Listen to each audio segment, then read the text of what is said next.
With over 2,000 bad reviews and an overall rating of 1.2 out of 5, AirAsia is by far Asia's most hated airline. But why does everyone detest the region's largest low-cost carrier, and are they really that terrible? They are very strict. Today is not only my goal to find that out, I'm also taking on the challenge of giving them a 5-star review without lying. How easy that will be, I'll find out soon enough. As we are stuck in Bangkok traffic on the way to the airport, I find myself thinking about the flight ahead.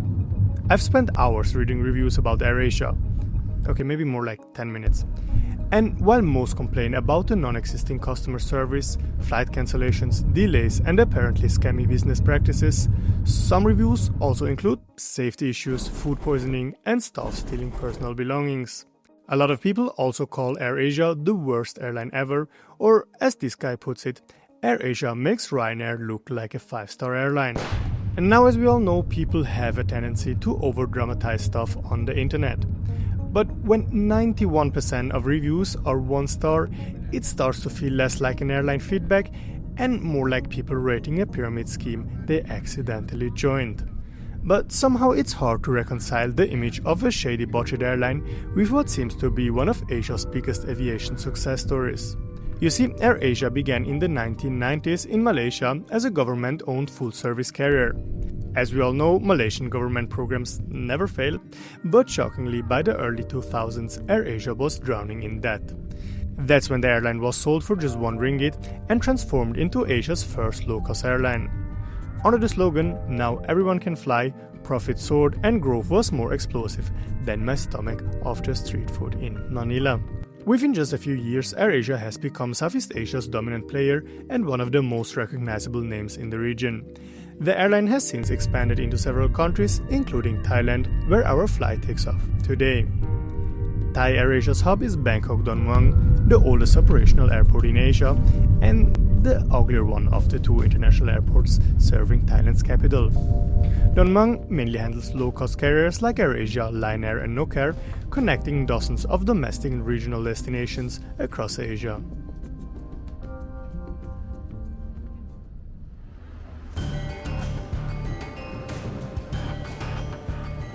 Originally, Don Mueang was meant to be replaced entirely by an airport with an equally unpronounceable name called Bangkok Suvarnabhumi. But as Suvarnabhumi Airport also quickly reached its capacity limits, Don Mueang was brought back into full operation. Today, thanks in part to AirAsia, this airport runs far beyond its original capacity and has become the world's busiest hub for low-cost airlines.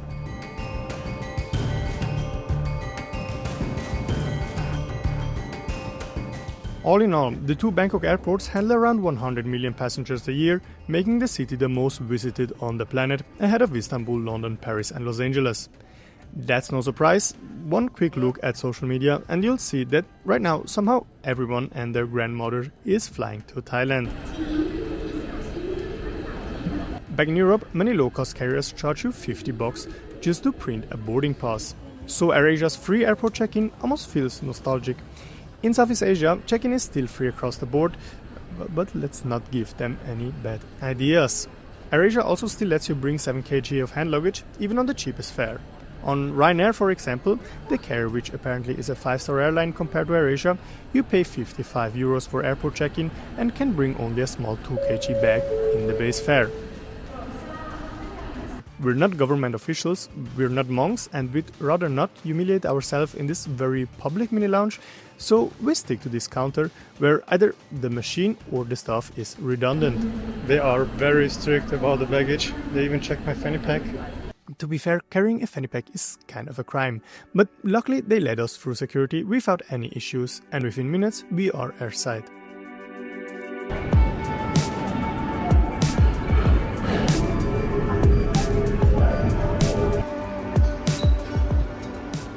As I've mentioned in some of my other videos before, I think corridor lounges are some of the best in the world. And now you don't even need a priority pass to act like an entitled farang anymore. For around $20 you can add AirAsia's red carpet service and enjoy access along with a few extra perks. I don't bother with that though, since my credit card already gets me in for free.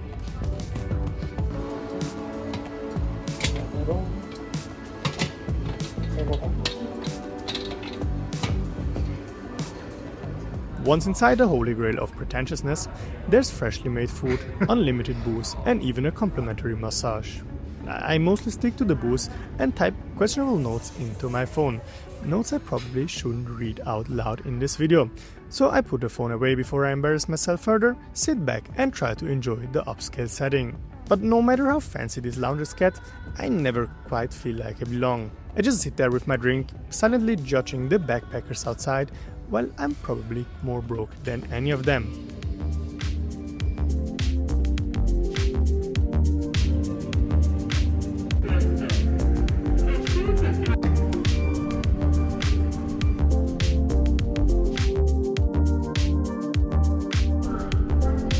Last time I flew Thai AirAsia, they threatened to sue me, so let's see if they still love me.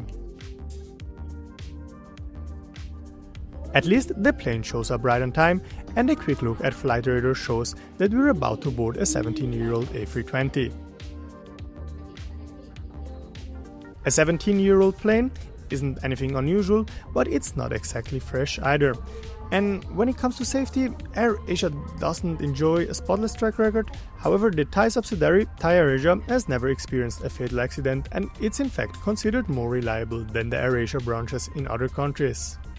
With an on-time performance of over 91%, Thai AirAsia was even certified as Asia's most reliable airline, which is honestly a bit surprising, but nice to know, I guess.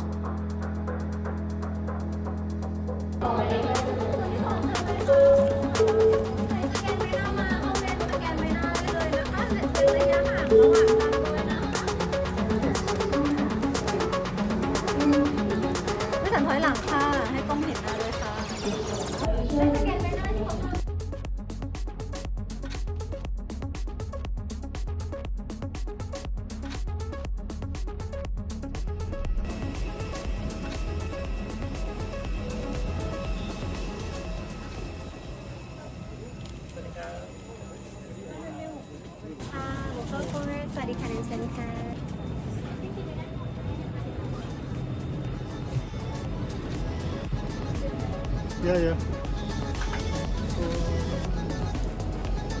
Okay. Yeah. It's okay.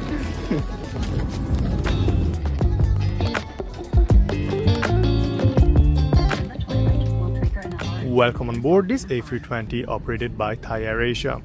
Inside the plane, it's hard to miss that the cabin looks like a flying billboard with overhead bins and tray tables completely covered in ads. But honestly, I pity anyone who gets bothered by that, because if ads upset you, therapy might be a better investment than a plane ticket. Also, comfort clearly isn't the main reason people choose budget airlines like AirAsia, but to be fair, we probably paid less for the entire flight than the passengers of that Swiss private jet pay for 5 minutes in the air. And 15 minutes for your safety.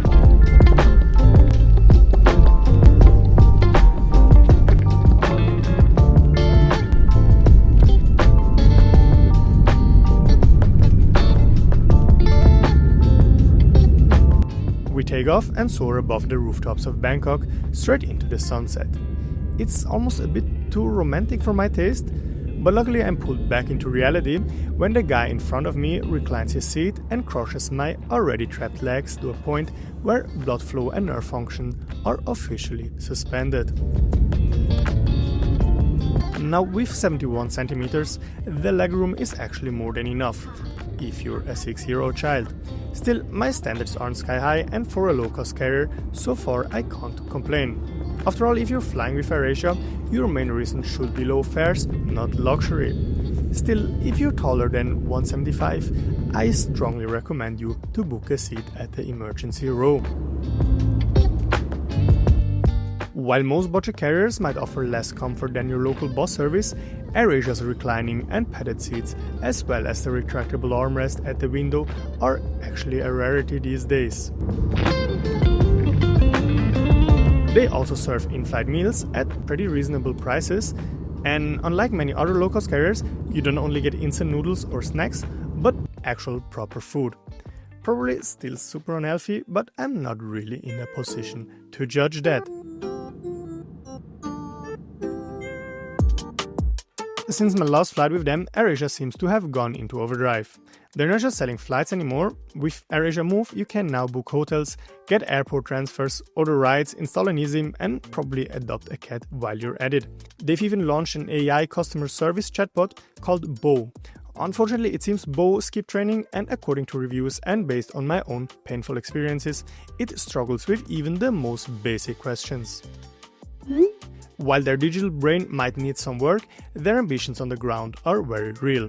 Apparently AirAsia is planning to grow their fleet like crazy. They're even considering getting Embraer jets and planes made by COMAC, a Chinese manufacturer. If that happens, they'd be among the very few operating those outside China, and while I'm not sure if that's exciting or a reason to avoid AirAsia, I'd love to hear what you think about that. Still, it's impressive how AirAsia evolved from a local budget airline into a brand with global ambitions.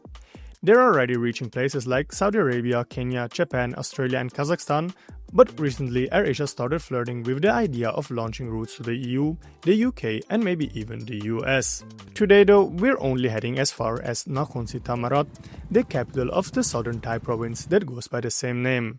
While Thailand South has become heavily touristed in places like Suratani, Phuket and Krabi, Nakhon Si Thammarat still offers local vibes from the deep south of Thailand, far away from all-inclusive tourists, Russian crypto bros and the French. AirAsia connects Nakhon Si Thammarat with Bangkok Don Mueang several times a day, bringing even smaller towns into a network that already stretches across 3 continents. And if things go their way, it might soon be 5. Now this video isn't sponsored obviously, and if you're one of the real ones that have been around this channel for a while, you know I've had my fair share of issues with AirAsia. But in the end, they're often still the cheapest, most practical and the fastest way to get around Southeast Asia. Obviously not every flight will be smooth, but to be honest, most people don't write glowing reviews when things go fine. Also, AirAsia connects more places than you'd expect, with one of them being Myanmar, a country worn down by years of unrest, yet full of kind and resilient people. If you're curious what it's like to travel through Yangon, Myanmar's largest city, check out my video by clicking here or using the link in the description. Thank you so much for watching and see you soon.